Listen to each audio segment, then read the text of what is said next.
नमस्कार, आप देख रहे हैं एनडीटीवी इंडिया। आपके साथ मैं हूं गीता जोशी और खबरों की शुरुआत पूर्वोत्तर से, जहां त्रिपुरा, नागालैंड और मेघालय विधानसभा चुनाव के नतीजे को लेकर पीएम मोदी दिल्ली में बीजेपी के मुख्यालय पहुंचे। उन्होंने उत्तर पूर्व की जनता, बीजेपी के कार्यकर्ताओं को बधाई दी और विपक्षी दलों पर जमकर निशाना साधा। उन्होंने कहा कि उत्तर पूर्व आज एक नई दिशा में चल पड़ा है। उत्तर पूर्व अब ना दिल्ली से दूर है और ना ही दिल से।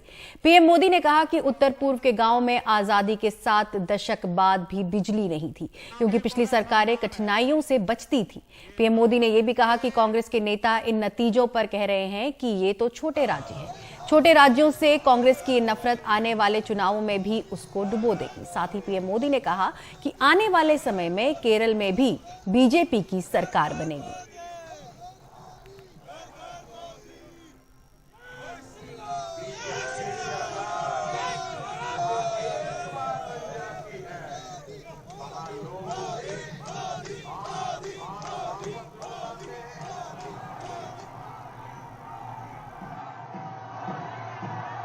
एक समय था जब नॉर्थ ईस्ट में चुनाव होते थे, नतीजे आते थे तो दिल्ली में और देश के अन्य हिस्सों में उतनी चर्चा ही नहीं होती थी।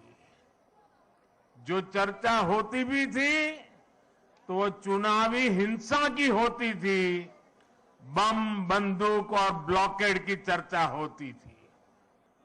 आज सुबह से मैं जब टीवी देख पाया, इन चुनावों के नतीजे ही छाए रहे। ये सिर्फ दिलों की दूरी समाप्त होने का ही नहीं, बल्कि ये नई सोच का प्रतिबिंब है। अब नॉर्थ ईस्ट न दिल्ली से दूर है और न ही दिल से दूर है। ऐसे समय में जब कुछ लोग मोदी की कब्र खोदने की ख्वाहिश कर रहे हैं, जहां मौका पड़ता है कमल खिलता ही जा रहा है, खिलता ही जा रहा है। कांग्रेस कह रही है और अध्यक्ष उनके कह रहे हैं कि ये तो छोटे राज्य हैं, इनके नतीजे उतना मायने नहीं रखते। जब दिल में ही भारत को जोड़ने की भावना ना हो तो ऐसे बोल निकलते ही है। ये इन राज्यों के लोगों का अपमान है, जनमत का अपमान है। छोटे राज्यों को इस तरह तिरस्कार की भावना से देखकर कांग्रेस बहुत बड़ी गलती कर रही है। कांग्रेस ने हमेशा संख्या बल को, वोट बैंक को देखते हुए राजनीति की है। मैं कांग्रेस से कहना चाहता हूं, छोटे लोगों से, छोटे राज्यों से यही नफरत आपको आगे भी चुनाव में डुबोने जा रही है। और बीजेपी मुख्यालय से रवीश रंजन शुक्ला की रिपोर्ट देखिए। पूर्वोत्तर के 3 राज्यों में बीजेपी को एक बड़ी सियासी कामयाबी मिली है। अभी खुद बीजेपी मुख्यालय जहां पर मैं इस वक्त खड़ा हूं, यहां पर नरेंद्र मोदी जी आए थे और उन्होंने बाकायदा संबोधित किया। नागालैंड से हैं मैम, लिंडा मैम इनका नाम है। मैम, ये नागालैंड में बीजेपी को इतनी ज्यादा सफलता क्यों मिली है? मतलब बहुत ज्यादा तो नहीं, लेकिन हम कह सकते हैं कि एक मजबूत उपस्थिति दर्ज कराई है बीजेपी ने। इसके पीछे क्या कारण दिखती है, रीजन क्या है? अभी सिर्फ इंडिया नहीं या नागालैंड नहीं, वर्ल्ड में मोदी जी को सब भी इतना ऑनर करता है। हमारे प्रधानमंत्री मोदी जी का वजह से अभी भी उन्होंने भी बताया, उन्होंने हमारा दिल जीत लिया। तो कोई धर्म और जाति कोई मुद्दा इस बार नहीं बना था, खान पान को लेकर या कुछ ऐसा कोई मुद्दा, धर्म को लेकर, जाति को लेकर या खान पान को लेकर कोई ऐसा मुद्दा इस बार? नहीं, हमारे वहाँ नॉर्थ ईस्ट में इस मामले में बहुत कम होते हैं, लेकिन जो कांग्रेस है वो सब करने के लिए कोशिश करते हैं, लेकिन हमारे बीजेपी सरकार की वजह से एकता है। हम हिंदू को जितना प्रिफरेंस देते हैं, मुसलमान भी ऐसा ही हमारे लिए, क्रिश्चियन भी ऐसा ही है, तो हमारा भाईचारा की वजह से ये जीत हुई है। इस बार एक नई पार्टी आई थी, तृप्ता मोठा। हाँ, तृप्ता मोठा, उसका क्या मतलब त्रिपुरा मोठा did impressively well, I would say. Like It has done पहली well. बार इसने असेंबली में एंटर किया and like to be honest मतलब सीपीआई में हो सकता है second largest opposition, but still it is the मतलब उसने छाप छोड़ा है, तो I would like to appreciate. I am very happy कि इतने कम समय में त्रिपुरा मोठा ने इतना पॉपुलैरिटी गेन किया। एक साल में एडीसी जीता, अभी फिर असेंबली में एंटर किया। सो बुबाग्रा, आई लव यू। तो ये आपने देखा कि नागालैंड, त्रिपुरा और मेघालय के आसाम के लोग हैं और इनका ये कहना है कि जो एक विकास एजेंडा था, क्योंकि अभी तक जैसा कि कई बार बीजेपी के भी नेताओं ने अपने संबोधन में कहा है कि दिल्ली अब तक शायद जो है वो पूर्वोत्तर राज्यों तक नहीं पहुंच पा रही थी, तो बीजेपी ने एक कोशिश की है और उस कोशिश में कहीं ना कहीं कामयाब होती दिख रही है सियासी तौर पर। दिल्ली से पूजा के साथ रवीश रंजन शुक्ला, एनडीटीवी इंडिया। तो पूर्वोत्तर के 3 राज्यों के विधानसभा चुनाव परिणाम की तस्वीर अब साफ हो गई है। त्रिपुरा और नागालैंड में बीजेपी गठबंधन की सरकार बनना तय है। नागालैंड में बीजेपी गठबंधन को 37 और त्रिपुरा में 33 सीटें मिल रही हैं। त्रिपुरा के सीएम मानिक सरकार ने एनडीटीवी से कहा कि हम लोग खुश हैं, विकास हमारी प्राथमिकता है।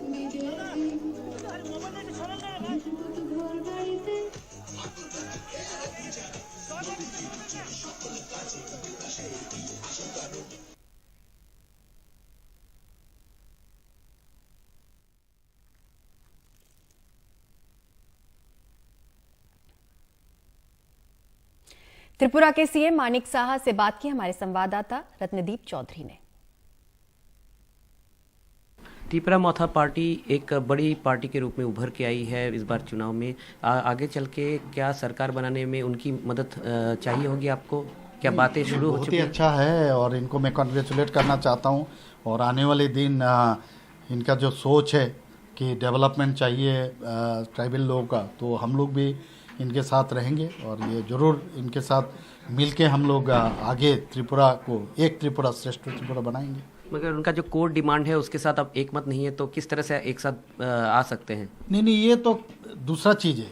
वो डिमांड तो हम लोग कभी भी उसके साथ ये हम मानेंगे नहीं लेकिन डेवलपमेंट का जहाँ तक सवाल है, कॉमन मिनिमम प्रोग्राम जो उसको लेके हम लोग आगे बढ़ सकता है। एक आखिरी सवाल, जब हमने कैंपेन के टाइम आपके साथ हमने बात की तब आपने भी कहा है कि एक जो कांग्रेस और लेफ्ट की अलायंस है उसको आपने हमेशा कहा है कि वो अलायंस नॉन स्टार्टर है। अब जब परिणाम निकले हैं कैसे आकलन करेंगे? How do you analyse where did the Congress and left alliance really did not work? देखिए, ये एक चीज़ उसमें मैंने ये लोग जो सोचा था, वो 2-3 लीडर है उनका वेस्टेड इंटरेस्ट के लिए ये काम किया, तो ये तो सक्सेसफुल हुआ एक दिशा में इसलिए क्योंकि सीपीएम का जो वोट है कांग्रेस को मिल गया, लेकिन कांग्रेस का वोट इनको नहीं मिला कांग्रेस का फॉलोअर जो है ये कभी भी नहीं मांगे, तो इसीलिए उसका रिजल्ट मिला है उनको। वो जिस तरह सोच रहे थे तो उस हिसाब से तो मिला नहीं उनको। वहीं मेघालय में मुख्यमंत्री कॉनराड संगमा की एनपीपी सबसे बड़ी पार्टी बन गई है। एनपीपी के खाते में अभी 26 सीटें आ रही हैं। मेघालय में हंग असेंबली के आसार थे, लेकिन मुख्यमंत्री संगमा ने गृह मंत्री अमित शाह को फोन कर सरकार बनाने के लिए समर्थन मांगा। इसके बाद असम के सीएम हिमंता बिस्वा शर्मा ने ट्वीट कर कहा कि बीजेपी मेघालय में सरकार बनाने के लिए संगमा की पार्टी एनपीपी का समर्थन करेगी। मेघालय के सीएम संगमा शुक्रवार को राज्यपाल से मिलकर सरकार बनाने का दावा पेश करेंगे।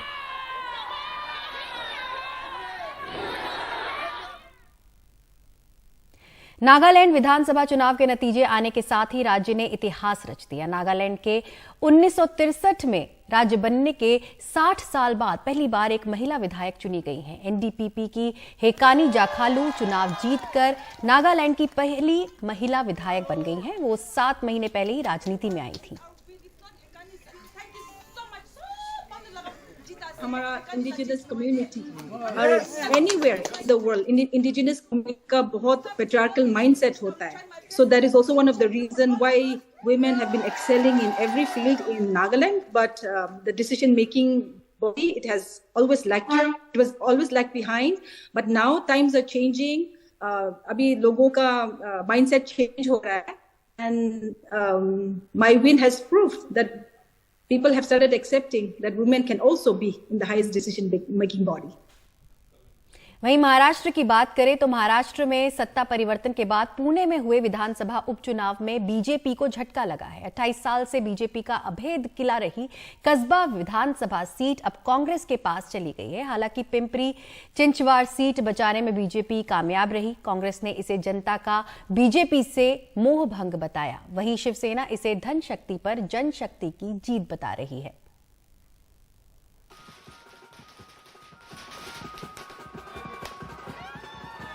ये पुणे के कस्बा विधानसभा उपचुनाव में बीजेपी को हराने की खुशी है। कस्बा विधानसभा क्षेत्र 28 साल से बीजेपी का गढ़ रहा है, लेकिन कांग्रेस उम्मीदवार रविंद्र धंगेकर ने बीजेपी के हेमंत रासने को 10,915 मतों से हरा दिया। कांग्रेस कह रही है इस चुनाव परिणाम से साफ है कि जनता अब बीजेपी के साथ नहीं है। इस बार आपने देखा होगा कि हमारा उम्मीदवार भी अच्छा कार्य करता था, महाविकास आघाड़ी के कार्यकर्ताओं ने भी अच्छा काम किया और बीजेपी के मुख्यमंत्री, उप मुख्यमंत्री, मंत्री सब साधनों के साथ वहां उतरे थे। फिर भी लोगों ने निर्णय दिया वो महाविकास आघाड़ी के लिए दिया।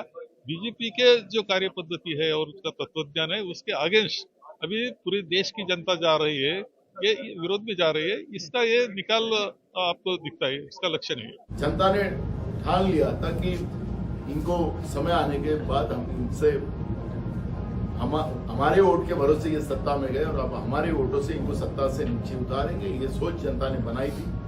उसका असर है कि आज लोगों ने कस्बा में उनकी भभूति होने वाली जगह जहां पे हमारी सत्ता रहेंगी, हमारा एमएलए चुन के आएगा, ऐसा बार बार वो बोल रहे थे और उसका जवाब जनता ने दिया। राज्य में सत्ता परिवर्तन के बाद बीजेपी पर मिली इस जीत से शिवसेना भी उत्साह में है। शिवसेना ने इसे धन शक्ति पर जनशक्ति की जीत बताते हुए दावा किया है कि इतने साल के भ्रम से अगर कस्बा के मतदाता बाहर निकल सकते हैं तो देश को बीजेपी के भ्रमजाल से निकलने में अब ज्यादा वक्त नहीं लगेगा। जिस तरीके से अपने देश में कारोबार चल रहा है, जो अपने साथ है वो प्यारे है, जो नहीं है वो दुश्मन है। ये जो नीति लेकर आज की भाजपा चल रही है वो गलत है। अपने देश में पहले से कभी हुआ नहीं था और इसलिए मैं मानता हूं कि कस्बा का जो एक परिणाम आया, नतीजा आया है, वो पूरे देश में बदलाव की शुरुआत हो सकती है इससे। बीजेपी पुणे की कस्बा विधानसभा सीट भले हार गई हो, लेकिन चिंचवड़ विधानसभा सीट को बचाने में कामयाब रही है।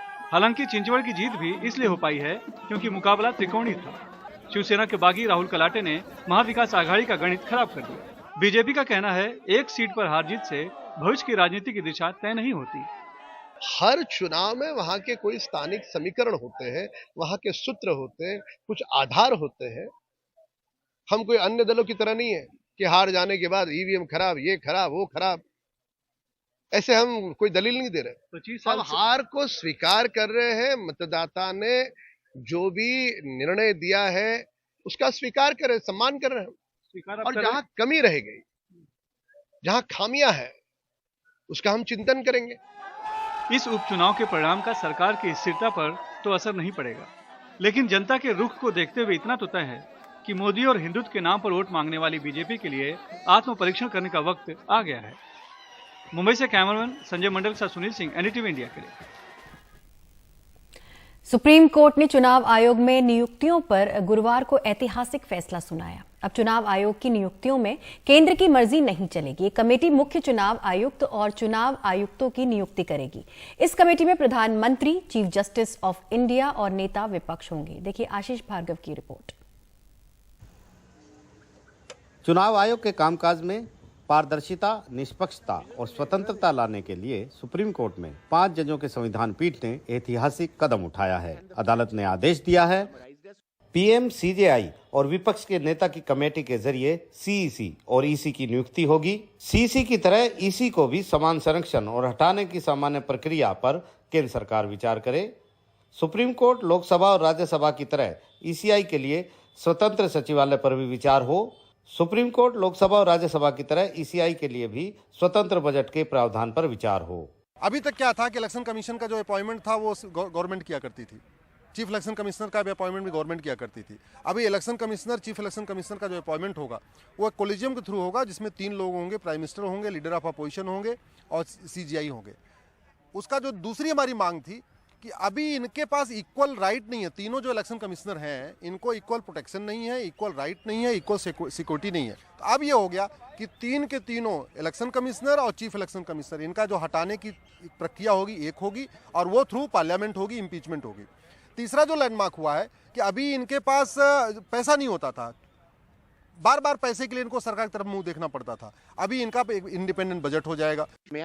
सुप्रीम कोर्ट ने अपने फैसले में कई सवाल भी उठाए हैं। अदालत ने कहा, संविधान निर्माताओं ने मुख्य चुनाव आयोग और चुनाव आयुक्त की नियुक्ति के लिए कानून बनाने का काम संसद पर छोड़ दिया था, लेकिन राजनीतिक व्यवस्थाओं ने उनके विश्वास को धोखा दिया और पिछले 7 दशकों में कानून नहीं बनाया।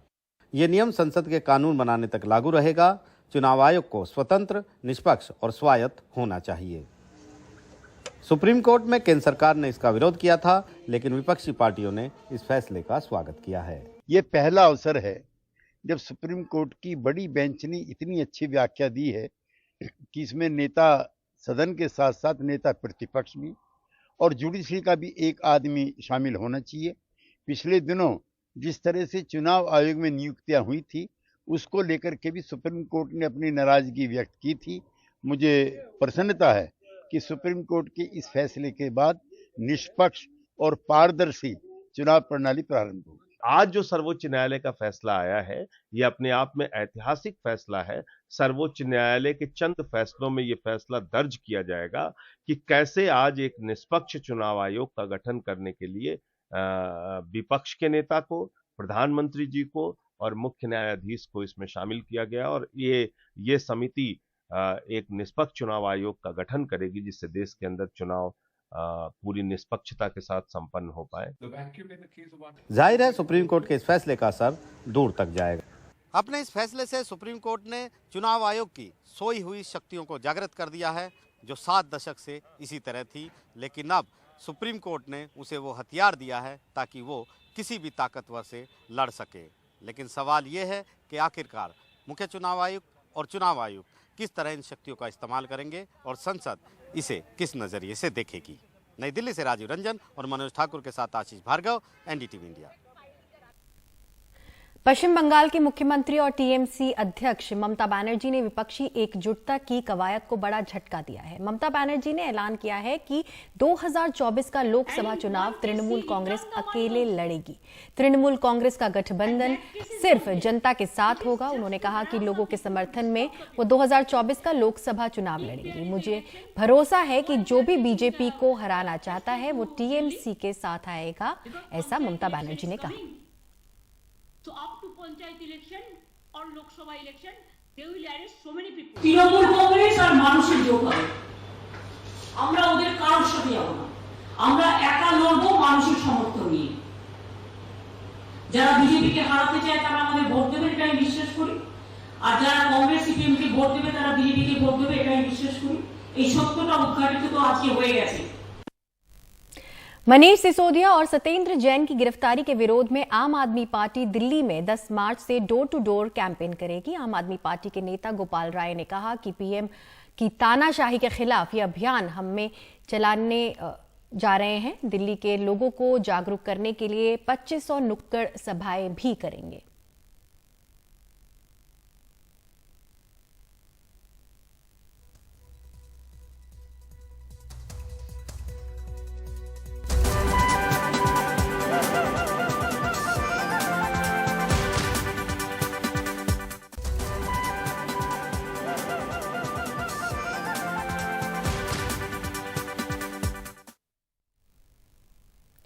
हाथरस में दलित युवती की गैंगरेप और हत्या के मामले में गुरुवार को हाथरस SC/ST कोर्ट ने अपना फैसला सुनाया। कोर्ट ने मुख्य आरोपी संदीप सिंह को उम्र कैद की सजा सुनाई, वहीं बाकी 3 आरोपियों को बरी कर दिया। पीड़ित परिवार फैसले के खिलाफ हाईकोर्ट जाएगा। देखिए सौरभ शुक्ला की रिपोर्ट। इन तस्वीरों ने पूरे देश को हिला दिया था।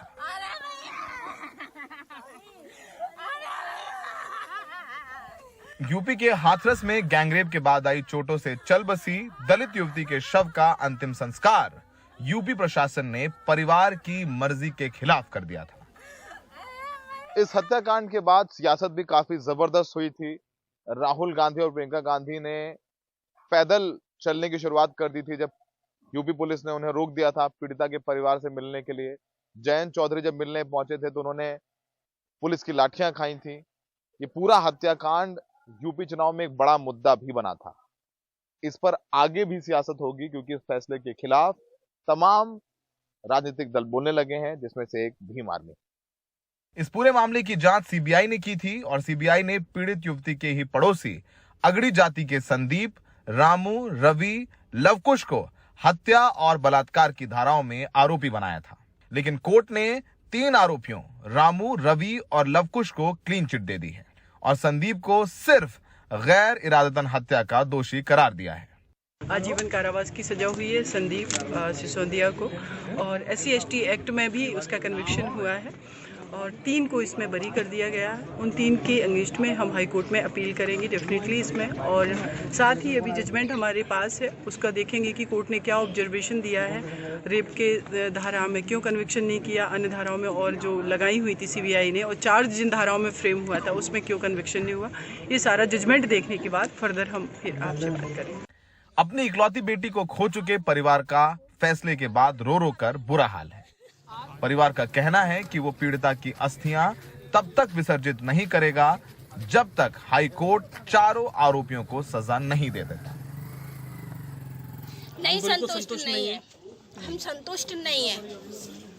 हमें संतुष्टि जब होगी जब चारों को सजा मिलेगी, तब संतुष्ट होंगे हम। तो क्या अस्थियां जो रख रखी है विसर्जित करेंगे? नहीं, उन्हें उनका विसर्जन जब होगा जब चारों को सजा मिलेगी तब।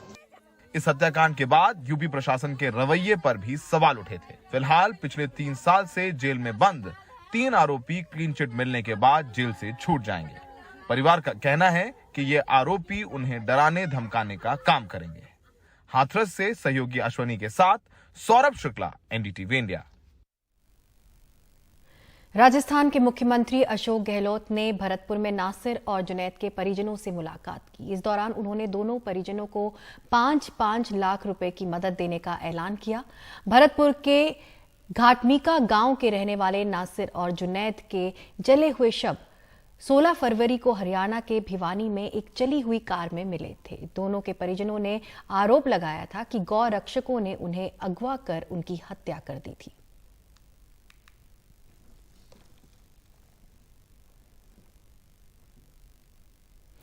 पूर्व मिस यूनिवर्स और अभिनेत्री सुष्मिता सेन एक इंस्टाग्राम पोस्ट कर सबको चौंका गई। उन्होंने अपने पिता के साथ एक फोटो शेयर कर लिखा कि मुझे कुछ दिनों पहले हार्ट अटैक आया था। डॉक्टरों ने एंजियोप्लास्टी कर नसों में स्टेंट डाला है। साथ ही उन्होंने लिखा कि बहुत से लोगों को उनकी समय पर सहायता के लिए शुक्रिया अदा करना चाहती हैं।